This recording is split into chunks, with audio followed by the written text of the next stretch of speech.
Nous voilà partis pour faire la dernière vidéo sur le scrapping sur Twitter. Alors ici, quelques petites modifications par rapport aux autres vidéos sur les autres réseaux sociaux. On va pas passer par Google, on va directement utiliser les opérateurs booléens dans la recherche, la barre de recherche de Twitter. Et aussi quelque chose, ici, on va rechercher des informations précises, mais pas dans le but de faire du scrapping de prospection, donc pas dans un but de chercher des prospects qualifiés, mais plus dans une optique de faire de la veille, que ce soit de la veille concurrentielle ou de la veille technologique, ou encore, par exemple, moi j'utilise beaucoup pour faire pour m'inspirer, pour trouver des sujets de curation, des sujets de blog ou enfin voilà, de la création de contenu quoi. Euh, alors, les opérateurs basiques qu'on a vus sur les autres réseaux sociaux restent valables pour Twitter.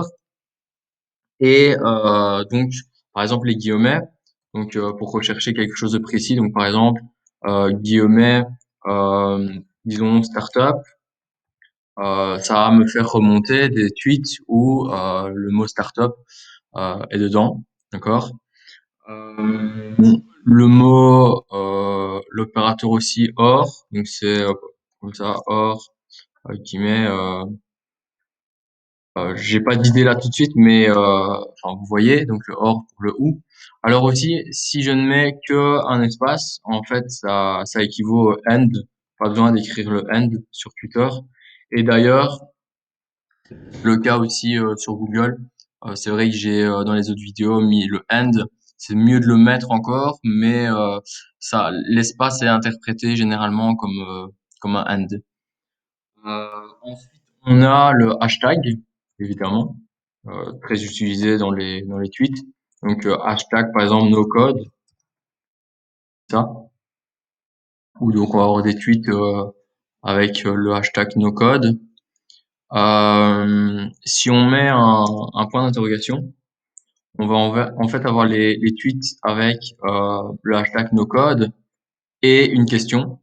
Alors c'est particulièrement intéressant pour généralement, en fait, ce sont des questions, hein, ce sont des questions dans les tweets, mais il y a la réponse juste en dessous. Mais ça peut arriver que dans certains secteurs d'activité, il y ait réellement des questions qui soient posées. Et donc, si c'est dans vos corps, dans votre expertise, vous pouvez toujours répondre.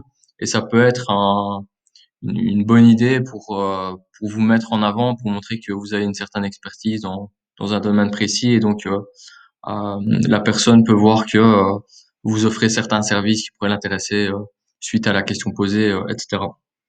Ensuite, il y a le from, comme ça. Donc là, en fait, je vais indiquer à Twitter que je veux qu'il me remonte des tweets venant d'un certain compte. Donc, par exemple,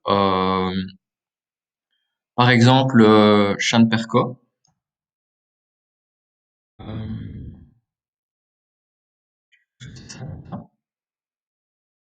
Voilà.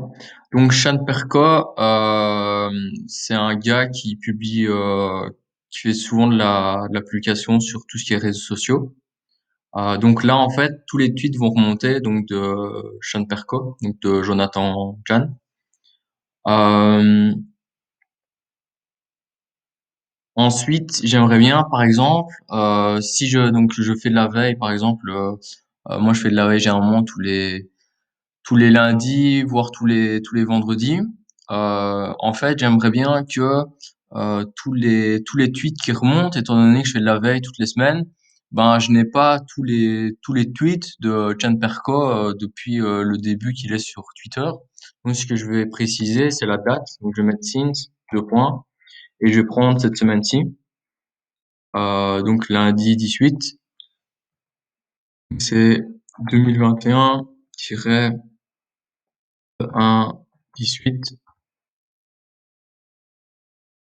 Donc voilà. Donc je vais avoir en fait donc tous les tweets de Chan Perko depuis ce lundi. Comme ça, je peux me concentrer sur l'actualité la plus récente. Ensuite, je peux, par exemple, c'est rechercher un terme, par exemple startup, et je veux en fait que il me remonte les tweets donc où il y a le mot clé startup dedans, mais qui ont été tweetés à proximité d'un certain lieu. Donc par exemple Paris, donc il faut mettre near Paris, et je peux même aller plus loin, mettre within et mettre le nombre de kilomètres que je veux autour de Paris, donc par exemple 5 kilomètres.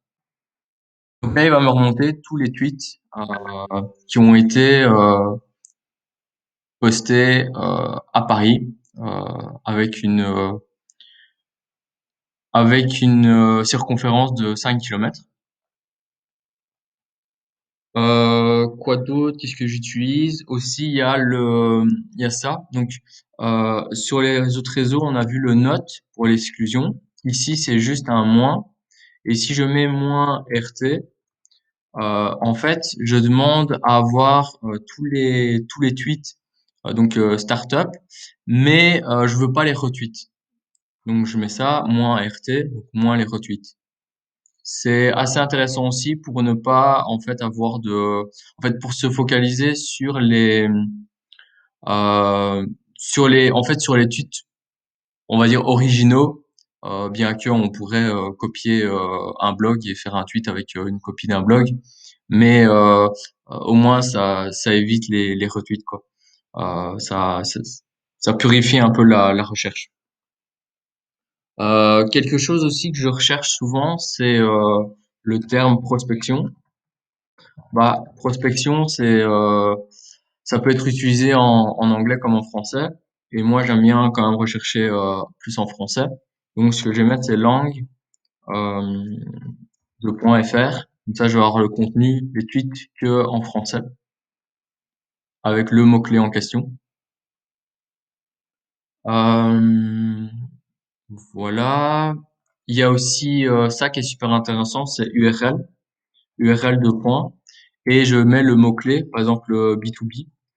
Là, ça m'indique en fait, ça va me remonter les tweets où il y a un URL qui pointe donc vers un autre site que Twitter, et dans le titre, enfin dans l'URL, il y a le mot-clé B2B.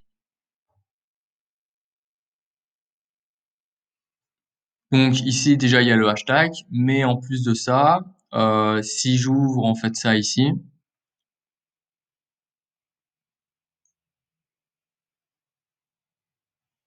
on voit qu'il y a bien B2B ici dans l'URL. Alors, autre chose aussi, c'est par exemple, je vais prendre du no-code. Euh, ouais, no-code. Et ce que je vais faire, c'est que je veux des tweets qui ont une certaine popularité. Donc, je vais mettre min underscore retweet 2.3, par exemple. En fait, il va me remonter donc les tweets avec le mot-clé no code qui ont été retweetés au moins 3 fois. Donc ici, on voit qu'il a été retweeté 5 fois. Idem. Alors, on peut faire ça donc avec les retweets, mais on peut faire ça aussi avec les favoris. Si on met ici faves, comme ça. Hop. Donc j'ai mis 3, j'aurais pu mettre 30, d'accord. Euh, non, j'ai fait une erreur. Euh, voilà, donc ici 16 fois, 17 fois. Et évidemment, on peut faire exactement la même chose avec reply, underscore, reply, replies. Donc ça, c'est où il y a eu plus de trois réponses. Donc ici, là, voilà. Alors aussi quelque chose, et ça, c'est vrai que j'ai oublié de vous le mentionner dans les autres vidéos sur les autres réseaux sociaux, mais il est tout à fait possible aussi de rechercher des emojis. Euh, Par exemple, si je mets startup ni Paris et que je mets un emoji qui est content, celui-là de base, et que je fais enter, il va aussi rechercher en fait les emojis dans les tweets quoi. Et là aussi, ça peut être intéressant de ne pas mettre l'emoji content, mais de mettre l'inverse, l'emoji qui n'est pas content. Euh, Celui-là par exemple, bon pas sûr qu'il va trouver ici. S'il l'a trouvé, il en a trouvé, ouais. Ah oui, et alors là, ici, donc, on voit qu'il y a des réponses, etc. Bon, je recherche pas forcément quand je fais de la veille des réponses. C'est jamais très pertinent. Donc, j'allais dire quelque chose d'autre. Euh, Ah oui, c'est ça aussi. Ce que je mets souvent, c'est euh, celui qui rigole, parce que ça remonte souvent des gifs ou des vidéos assez inspirantes et généralement c'est sur ça qu'on peut faire du partage sur les vidéos, sur les gifs, sur les images, etc. C'est assez intéressant. Ensuite, il y a tous les opérateurs pour filtrer et pour faire des exclusions. Et donc là, ça va être filter, comme ça. Par exemple, je vais garder le même startup, par exemple, et je veux que tous les tweets, il y ait des images dessus, euh, comme ça. Donc il va me remonter, voilà, c'est ça. Tous ceux où il y a des images. Je peux faire exactement la même chose, mais avec les vidéos.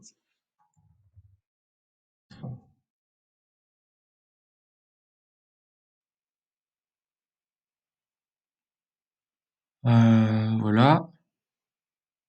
Et si je veux, à l'inverse, exclure, je vais faire exclude.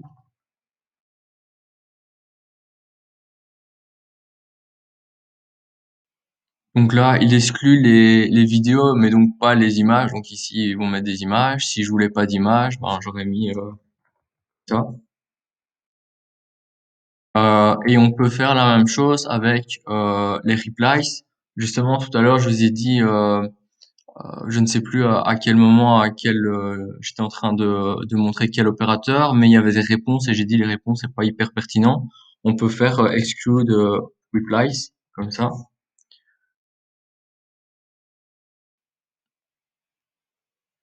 Idem pour les retweets. Alors tantôt je vous ai montré le moins RT, ça fonctionne pareil ici, euh, les retweets. Et un dernier filtre que je peux vous montrer, c'est le filter follows. En gros, ça va remonter uniquement les startups, les tweets où il y a startup de mes abonnés, des gens que je follow sur Twitter. Et là, encore une fois, c'est particulièrement intéressant, par exemple, de mettre un synth et synth la date que vous voulez et par exemple un IR, etc., etc. Donc vous pouvez évidemment cumuler tous les opérateurs booléens pour arriver à votre fin, pour arriver à trouver ce que vous recherchez précisément. Euh, j'ai fait le tour des opérateurs booléens. C'est quelque chose que j'utilise énormément, comme je vous ai dit, pour faire de la veille sur Twitter. J'en ai fini avec les vidéos sur ce module pour comment scraper des infos sur les réseaux sociaux. Dans un prochain module, je vais vous montrer comment importer les différents scraps des différents réseaux sociaux quand on obtient les résultats dans les SERP, dans les recherches sur Google.